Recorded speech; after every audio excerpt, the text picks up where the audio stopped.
Selamat malam Omania. Selamat datang lagi di Midnight Live. Apa kabar penonton? Masih semangat? Ngejar duniawi serius banget. Ingat, hidup lo udah ada yang atur. Diatur atasan. Bilangnya penyegaran, nggak taunya nambah kerjaan. Langsung aja kita mulai. Inilah Midnight Live.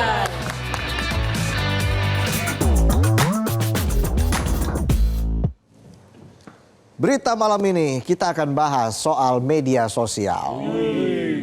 Bahasa Inggrisnya social media. Gampang kan bahasa Inggris, tinggal dibolak-balik aja. Festival musik bahasa Inggrisnya? Music festival. Festival film? Film festival. Pinter nonton. Little icon lah. Medsos itu bisa dibilang mirip pisau bermata dua. Karena kalau bermata satu dajal. Benar. Di satu sisi medsos bisa membantu banyak hal, tapi di sisi lain bisa bikin orang kena mental. Kalau nggak kuat bisa mental ya. Ya bayangin aja zaman sekarang orang apa-apa carinya di media sosial. Nyari rekomendasi tempat liburan bisa buka Instagram. Nyari rekomendasi makanan bisa buka TikTok. Nyari apa lagi? Nyari resep makanan. Tinggal googling di Yahoo. Buka Yahoo, ketik resep makanan. Ketik Google dulu. Buka Yahoo, ketik Google, baru ketik resep makanan. Nyari penonton. Kalau nggak di rumah di kantor. Nyari gue. Ya cuma di Metro TV. Intinya orang zaman sekarang serba sosmed. Ke WC aja sambil nonton live jualan korden. Keranjang kuningnya kakak. Sambil keramas. Nah di sisi lain sosial media itu juga sangat beresiko. Terutama buat anak-anak. Kalau lihat data Kementerian Komunikasi dan Digital, hampir 80% anak-anak di Indonesia sekarang udah terpapar sama yang namanya internet. Indomie telur kornet. Lawakan jadul banget ya. Sementara itu data UNICEF menunjukkan sekitar 50% anak Indonesia yang menggunakan internet pernah terpapar konten dewasa di media sosial. Bahaya ini. Ini bahaya. Gimana coba anak-anak pas buka medsos yang dilihat adegan orang dewasa? Bahaya. Pas buka, orang dewasa lagi pusing bayar cicilan nih. Dibuka lagi. Ada adegan orang dewasa lagi. Lagi pusing bayar token listrik. Pas buka lagi. Adegan orang dewasa lagi lembur. Ini mah bukan konten dewasa tapi kehidupan penonton. Jadi anak-anak sekarang tumbuh di lingkungan digital yang aksesnya terbuka luas tapi belum sepenuhnya aman. Banyak resikonya, mulai dari paparan konten berbahaya, pelecehan dan eksploitasi seksual. Penyalahgunaan data pribadi sampai kecanduan yang bisa berdampak pada kesehatan mental. Sebagai upaya menghindari dampak negatif dari penggunaan media sosial, pemerintah mengambil langkah tegas. Lewat peraturan pemerintah tentang tata kelola penyelenggaraan sistem elektronik dalam pelindungan anak atau PP Tunas yang resmi berlaku pada Sabtu 28 Maret 2026. Lewat aturan ini, platform sosmed kayak YouTube, TikTok, Facebook, Threads, Instagram, X, Bigo Live, dan Roblox wajib memperketat sistem verifikasi mereka supaya nggak ada lagi bocil yang pura-pura udah dewasa nyelonong masuk ke medsos. Ngakunya umur 18, padahal aslinya baru 11. Kalau penonton ngakunya 18, padahal emang 18. Cuma dikali 3. Jika ada platform yang melanggar aturan dan ketentuan yang sudah ditetapkan di PP Tunas, maka mereka akan dikenai sanksi berupa teguran tertulis, denda administratif, penghentian sementara, hingga pemutusan akses. Tapi sejak mulai diterapkan, pelaksanaannya belum sepenuhnya berjalan mulus. Masih bolong-bolong. Apa yang bolong-bolong nggak? Adalah pokoknya. Jadi sampai hari ini dari 8 platform yang jadi target baru ada 2 yang gerak cepat, Bigo Live dan X.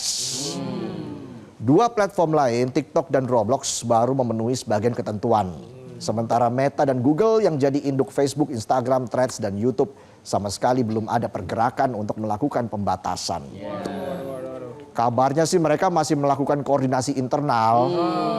Sampai-sampai pas Komdigi kirim surat buat panggil mereka pun mereka nggak gubris. Ya mungkin mereka masih sibuk halal bihalal.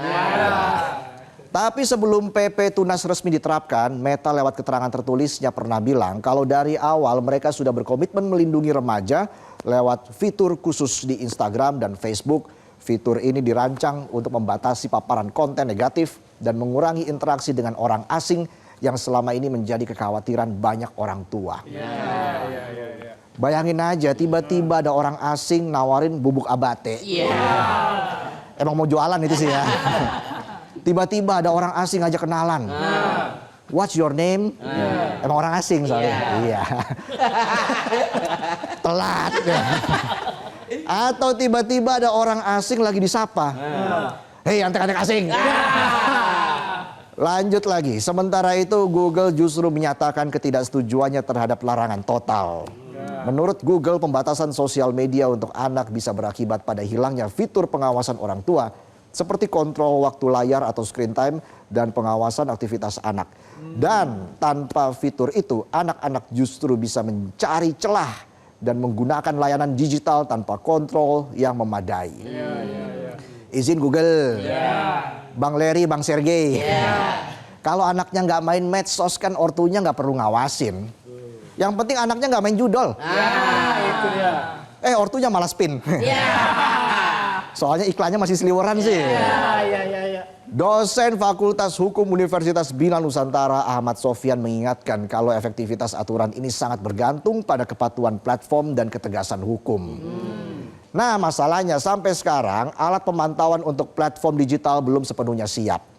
Penegakan hukum masih mengandalkan pengaduan masyarakat dan patroli siber yang dinilai belum cukup untuk mengawasi secara menyeluruh. Gimana mau ngawasin, yang ngawasin aja masih suka main-main. Moga-moga yang sekarang tegas, nggak lemas. Kalau lemas, pesen 2 telur. Putih sama kuningnya dipisah biar nggak ribut. Kocok tuh telur tadi tuh. Kasih madu, kasih lada, kasih garam. Kalau udah matang matiin kompor. Habis matiin kompor tiriskan. Siap disajikan pakai kopi pahit. Nah, habis itu cocok tuh buat sajen. Kita lanjut lagi. Ahmad juga menyebut sanksi yang diberikan dalam aturan ini masih bersifat administratif seperti pencabutan izin sementara atau permanen. Tapi belum masuk ke ranah pidana. Indonesia mungkin bisa belajar dari Australia yang sudah menerapkan pembatasan sosial media untuk anak sejak Desember 2025. Dalam aturannya Australia menegaskan bahwa platform yang melanggar ketentuan bisa dikenai denda besar hingga 49,5 juta dolar Australia atau sekitar 548 miliar rupiah. Itu Australia. Kebijakan ini terbukti membantu sebagian anak mengurangi ketergantungan pada media sosial, tapi di sisi lain muncul tantangan baru, banyak anak menggunakan VPN.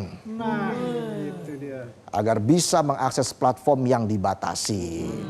Ini menunjukkan bahwa pembatasan teknis saja tidak cukup. Seperti kata pepatah Bulgaria kuno, kalau satu pintu tertutup, maka kamu masih bisa lewat mana aja. Ngomongnya lewat satu pintu, cuma pintunya ngablak. Jadi perlindungan anak di ruang digital itu nggak cukup cuma dari pembatasan akses ke platform media sosial. Perlu diingat, kecanduan media sosial tidak hanya terjadi pada anak-anak, orang dewasa pun bisa mengalaminya.